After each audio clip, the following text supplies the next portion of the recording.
खुर्रम साहब, कुछ इक़दामात हमने देखे हैं, हुकूमत ने लिए हैं, लेकिन इनको कहा जा रहा है कि शॉर्ट टर्म इक़दामात हैं। लेकिन जिस खदशे का इजहार किया जा रहा है दुनिया के माशी माहिरीन की तरफ से, जिसमें महंगाई में इजाफा, खुराक की किल्लत, तेल गैस, हुकूमत के पास क्या प्लान है? हमें पहले तो ये समझाएं, किस तरह से हुकूमत मिटिगेट कर सकती है इन सब खतरात को?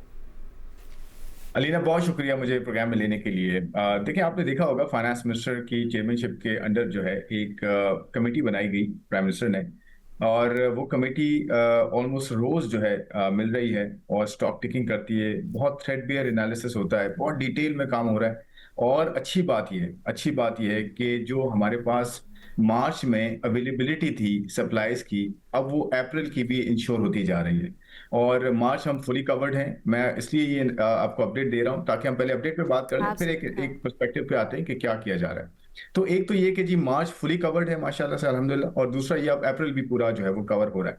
और मैं आपको बताता हूँ, कल और परसों में 3 से 4 शिप्स जो है मजीद यहाँ पे अनलोड होंगे, पहुंचेंगे हमारे पोर्ट्स पे। और ये स्ट्रेटेजिक हमारे रिलेशनशिप जो सऊदी के साथ हैं वो बहुत फायदा दे रहे हैं। ऐसे मुश्किल हालात में ही ऐसे स्ट्रेटेजिक रिलेशंस काम आते हैं, और हमें प्रायोरिटी पे जो है वो क्रूड ऑयल मिल रहा है। और हमारी रिफाइनरियां जो है वो अपनी जो यूटिलाइजेशन कैपेसिटी है वो अब कर रही हैं। यानी कि पहले अगर वो कम चलती थी, अब वो 100% पे पहुंच रही हैं आहिस्ता आहिस्ता। और हमें क्रूड जो है वो दुनिया भर से अगर कहीं और से भी सोर्स करना पड़ा, चाहे वो यूएस हो, चाहे वो जो है दूसरे अफ्रीकन कंट्रीज हो, या फिर जो है वो रशिया की बात कर रहे हैं, तो हमारी स्ट्रैटेजी इन प्लेस है। तो पहली बात यह है कि सप्लाईज की कोई शॉर्टेज नहीं है। सब कुछ जो है वो जो जो अवेलेबिलिटी है वो उस डिमांड के हिसाब से, जो इस वक्त डिमांड मार्केट में है। अब मैं आपको बताता हूँ 5 मेजर्स जो हैं गवर्नमेंट पाकिस्तान ने प्लान किए हुए हैं ऑलरेडी, जिसमें कुछ इंप्लीमेंट भी कर दिए हैं। अच्छा। पहले तो आपको पता है प्राइस रैशनलाइजेशन होती है, यानी कि प्राइस का में रद्दोबदल होता है कि जी कीमत अगर जो है हमें महंगी मिल रही है तो हम महंगी कीमत जो है मार्केट में आएगी, अगर सस्ती मिलेगी तो वो भी उसका भी पास ऑन कर दिया जाएगा,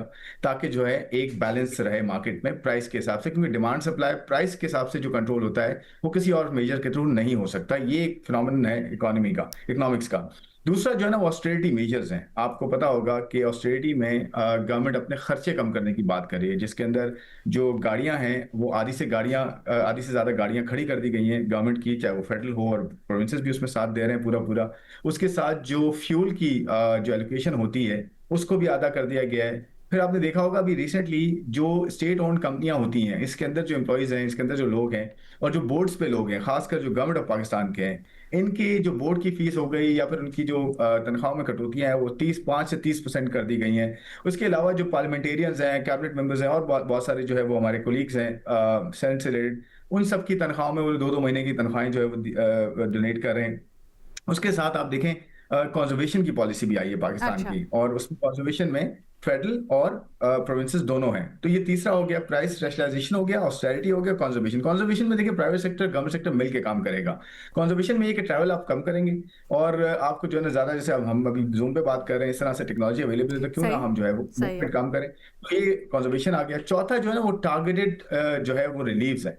टारगेटेड रिलीज में आपको पता है बीआईएसपी हमारा एक बहुत वेल ऑर्गेनाइज्ड, ग्लोबली रिकग्नाइज्ड जो है एक प्लेटफॉर्म है, जिसके थ्रू डायरेक्ट आप जो है सब्सिडाइज कर सकते हैं, रादर नहीं है कि जी आप जो है वो प्राइस को मैनिपुलेट करें, प्राइस को जो है पास ऑन ना करें। तो बीआईएसपी के थ्रू क्या किया जा सकता है, वो एक एरिया है। फिर रैशनिंग है, पांचवा जो एरिया है वो रैशनिंग है। रैशनिंग फिर एंड में आता है कि जी आप किसको कितना पेट्रोल अलाउ करें, कि मोटरसाइकिल्स हैं और या 2 व्हीलर्स 3 व्हीलर्स हैं, उनको जो है रिक्शा है या मोटरसाइकिल है, इनको अच्छा, आप खुर्रम साहब, कथा करामी की माजरत, ये तो प्रायोरिटी। एक रफ सा खाका हो गया ना। ये वो बुनियादी चीज़ें हैं जो हमें भी पता है एज अ ले मैन।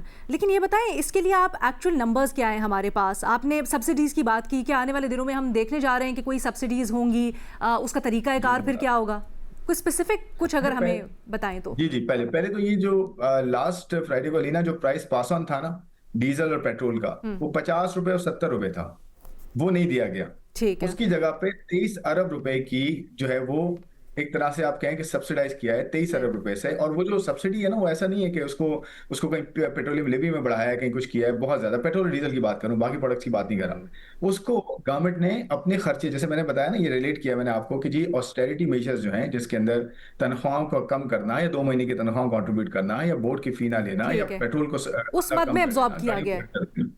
ठीक एब्सोल्युटली। है। तो ये 23 अरब रुपए इस पूरे कॉन्टेक्स्ट में डिफरेंट एस्पेक्ट्स हैं जिसके थ्रू 23 अरब रुपए का इम्पैक्ट है। अब क्या है मैं आपको बताता हूँ। देखिए कीमतें आ गई, बड़ा इंपॉर्टेंट है कॉन्टेक्स्ट। कीमतें जो हैं अलीना, क्रूड ऑयल की $60, $65, $67 से उठ के आज क्रूड ऑयल $134, $35 पे। और ये क्रूड ऑयल में ब्रेंट की बात नहीं कर रहा। देखिए ब्रेंट दुनिया का जो वो ना बेंचमार्क, वो दुनिया का है। हमें कौन सा बेंचमार्क पड़ता है जिस पे प्राइसिंग होती है, वो दुबई का है। दुबई क्रूड है। दुबई क्रूड इस वक्त 100 तकरीबन 58 हो गया। इनफैक्ट आज हमने अभी मीटिंग की है, मैं अच्छा। उसका आपको अपडेट दे रहा हूँ। $158 हो गया है पर बैरल। आप सोचे हैं कि कितना बड़ा इंक्रीज आया हुआ है। और ठीक। पेट्रोल का अगर $77 पे था, आज पेट्रोल $130 पे है। पेट्रोल की कीमत बता रहा हूँ बाहर। और जो डीजल था, सबसे इंपॉर्टेंट, डीजल था $88 पे आज से 10 दिन पहले। आज डीजल $190 का है दुनिया में। प्लाट्स की प्राइसेस बता रहा हूँ, ये अपडेटेड प्राइसेस दे रहा हूँ। ओके। तो इसकी वजह से ना इंक्रीजेस काफी ज्यादा हैं। प्राइस इंपैक्ट बहुत ज्यादा है। जब तक कॉन्फ्लिक्ट कंटिन्यू कर रहा है, इसका इंपैक्ट है। तो मैं कहना चाह रहा हूँ, एक तो वो एब्जॉर्ब किया है, दूसरा रैशनिंग, तीसरा टारगेटेड रिलीफ जो है कि कितना पेट्रोल, जैसे दुनिया के दूसरे कंट्रीज भी कर रहे हैं। मैं आपको सर क्या एग्जांपल देता आप हूँ। इंडिविजुअल, हमें एब्सोल्युटली एब्सोल्युटली, क्या आप उस तरह से सब्सिडीज़ भी रोल आउट करने जा रहे हैं जैसे हमने कोरोना के दिनों में देखा कि मुख्तलिफ सब्सिडीज़ हुई BISP के ज़रिए, या जैसे बाइक वालों को दी जाती थी सब्सिडीज़, छोटी जिनके पास गाड़ियाँ थी उनको कुछ कंसेशंस दी जाती थी। क्या ये भी प्लान का हिस्सा है? जी देखिए नीना, मैंने ना शुरू में ये चीज आपसे शेयर की है कि ये सारे ऑप्शंस टेबल पर हैं, जिसमें रैशनिंग भी है कि कितना जो है रिक्शा या अगर नीड होती है तब, मैं अभी की बात नहीं कर रहा, अगर नीड होती है। अच्छा। देखिए प्लान इन प्लेस होना बहुत अच्छा, जरूरी है ये कि ये अगर बड़ा नीड होती आम है। आपने लफ्ज़ इस्तेमाल किया, अगर नीड होती है। आपको अभी ऐसा लग रहा है कि कीमत को ही ऊपर नीचे करके कंट्रोल किया जा सकता है, मामले को मजीद किसी चीज़ में और इकदामात लेने की ज़रूरत नहीं है?